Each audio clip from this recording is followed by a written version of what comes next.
Hello students, welcome to my channel Hannah's tutorial. Today's topic is a processing writing. Mango pickle processing. Mango pickle is prepared through several stages. At first, mangoes are bought from market for preparation of mango pickle. Then the good and fresh mangoes are sorted out and the rotten ones are rejected. The sorted good mangoes are then cleaned well in water. They are next peeled and cut into small pieces which are dried in the sun for a few days.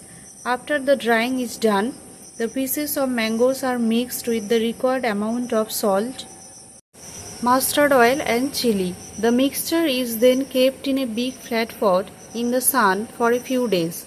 Finally, the mango pickle is prepared and it is put and preserved in jars for future use. Thank you for watching. Please stay with me and like, share, subscribe.